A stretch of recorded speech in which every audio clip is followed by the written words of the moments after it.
Hi guys, and as promised, I'm back with the full version of DiskFonts.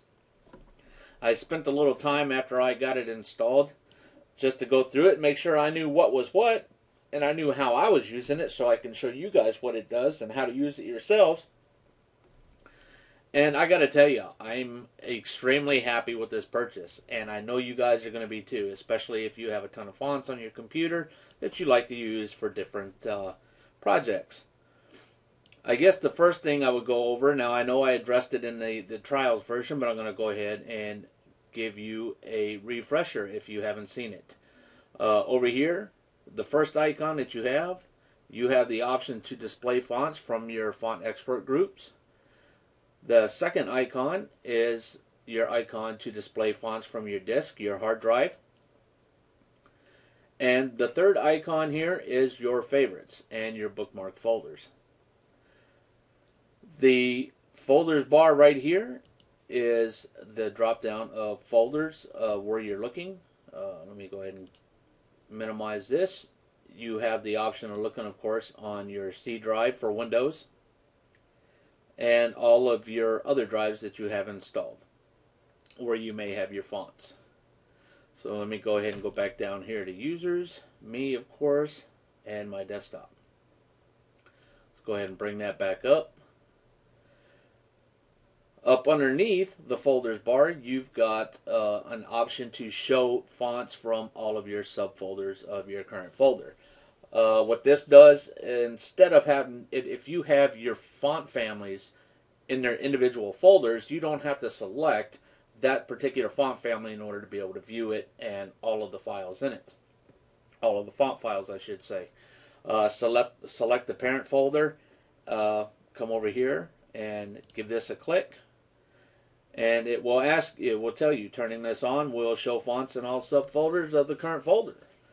It does give you a warning that it may dramatically decrease the performance when you have a lot of fonts in the subfolders. So I will leave that up to you guys. I am not going to do that now. You have the option of checking all of the fonts on here for install. You have the option of inverting the check marks in the font list. What that means, if I had two of these fonts here checked and I didn't want to install those but I wanted to install the rest, I would go ahead and invert this, and it unchecks those two font files and checks the rest of them. So I'm going to go ahead and re-invert that, and then of course the last one is uncheck all fonts, and it goes ahead and removes the check mark from those font files. Then next we have the option here to search that folder for a particular font that we're looking for, instead of having to scroll down and look for it if we know what the name of it is. And then the star right here is much like the star in your browser. It allows you to bookmark the current folder you're in, which essentially is putting it into your favorites. Let's come down to the bottom right here. If you notice that the preview text right here is white and the background is black, those settings can be found right here. The font color here, we'll go ahead and click on that, change that to red. Let's go ahead and say OK. Let's change our background color to white, and we'll say OK to that, and then just go ahead and hit update. Or do we have to? There we go. And you can change your colors to whatever looks better for viewing for you. Makes it easier on you. I will tell you this, if you are doing a drag and drop like I've done right here, the drag and drop, the text will be whatever color you have it selected as in here. So we'll go ahead and move that up, and you can see that the text is red. I will tell you that when you drag and drop, it drops it as a smart object. It is no longer editable text. However, as you know, smart objects are just that. They're high resolution smart objects, so you can increase their size and decrease them without loss of integrity. Alright. Having said that, the next thing you have right here is text preview. You can type in any text you want. Here I typed in great font management. So I'll come over here, I'll hit my drop down, and this does save your previously tested sentences, words, phrases, what have you. For instance, I typed in, yep, that's right, just testing some various things out. Go ahead and type in what you want to type in, hit enter, and it will display the text that you've typed in there. Really great if you're looking to see what kind of look that particular font's going to have with the text that you want to use in your document or project. The next thing that I want to talk about right here, this white bar at the bottom is actually a progress bar. If you select a folder up top here that has a ton of fonts in it, if you are a pack rat when it comes to fonts, you'll see the indexing in this progress bar. It will let you know where you're at. Down here in the bottom left hand corner, 210 is the number that's displayed now. That's the number of fonts that I have in this folder, and it's since I don't have this checked, it would not be including the subfolders. That's just that particular folder. Now, getting on with this right here, to install a font, all you have to do is click on the font to highlight it. You see this little red border around it. And then you can actually install it there. But what I would recommend, so you know which ones you have installed so you can go back and uninstall them later, is I would put a tick mark in the box. There's two ways you can install this. Here on the actual font display, you have the option with the check mark here to install this font.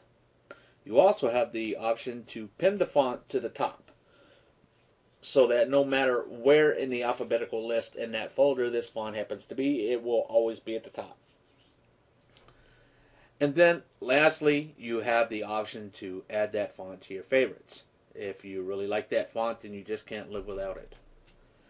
So let's go ahead and install this font. I'm going to go ahead and give that a click. Now it's going to ask you if you want to install it, and it's going to list that font name permanently. Here's the thing. Unlike, I think, is Suitcase Fusion, you have to install these permanently, but they're not permanently installed. They are still temporarily installed. So when you go to install it, go ahead and hit yes to permanently install it. It will let you know that the font was installed successfully, and wait for Photoshop to update. The great thing is unlike, if I'm not mistaken, with Suitcase Fusion, you install a font, you have to restart Photoshop. With DiskFonts, it's all automatic, as long as it is a system-supported font.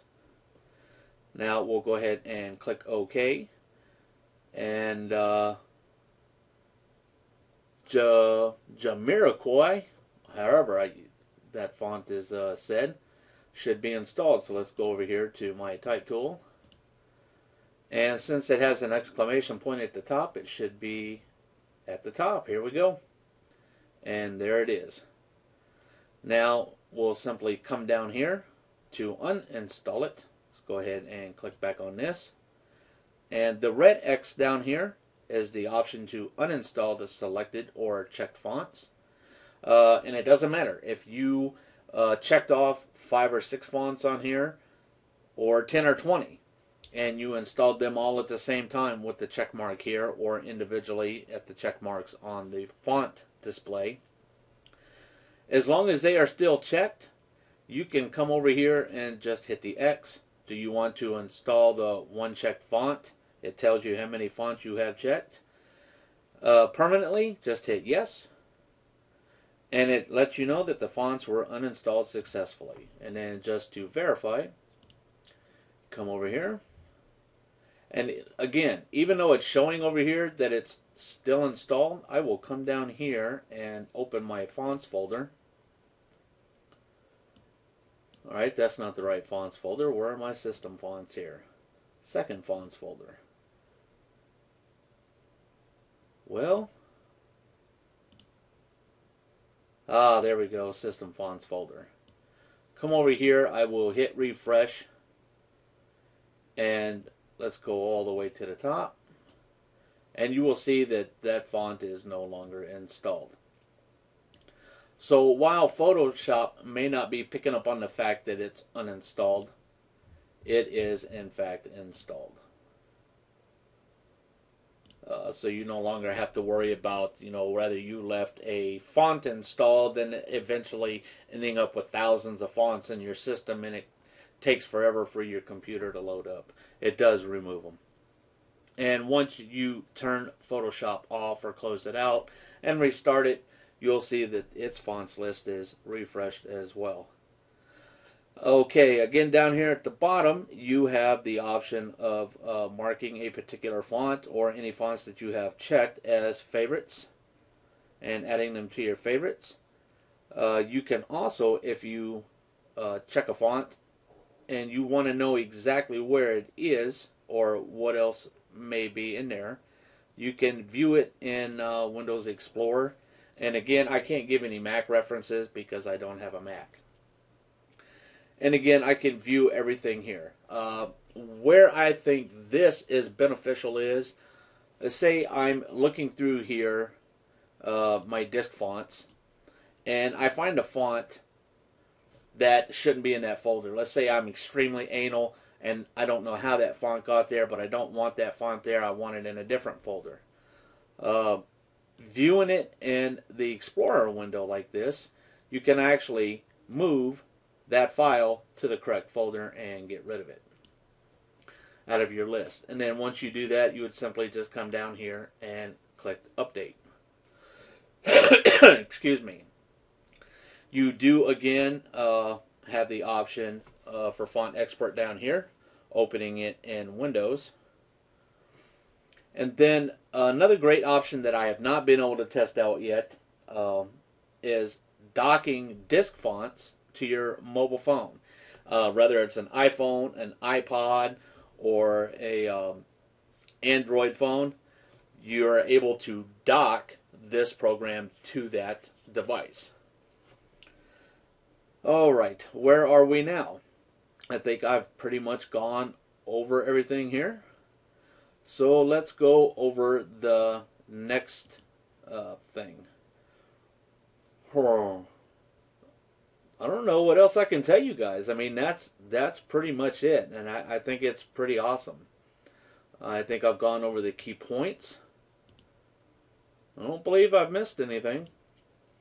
I'll tell you what, I will go ahead and go over the fact that, let's say, adding this to our favorites. So let's go over here. Let's go ahead and add that to a favorite.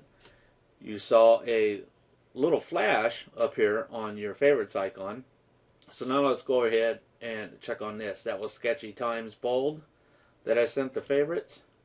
And we come over here and sure enough, there's Sketchy Times Bold. And when you're looking at the fonts, it does tell you exactly the exact path you can find your font at. So if you want to go and open up that particular folder. Alright, that's it for now, guys. Thanks for watching. If this was helpful, please subscribe. Hit the like button if you liked what you saw. And head on over to Anastase's site at anastase.com and pick up your DiskFonts today. 29 bucks. You can't beat it. I mean, this thing is completely awesome. If you have any questions, please feel free to leave a comment or inbox me, and I will get back to you and answer anything I can for you. Thanks a lot, guys. And again, head on over to anastase.com. I'll put a link down in the description below. And have fun, guys. Bye.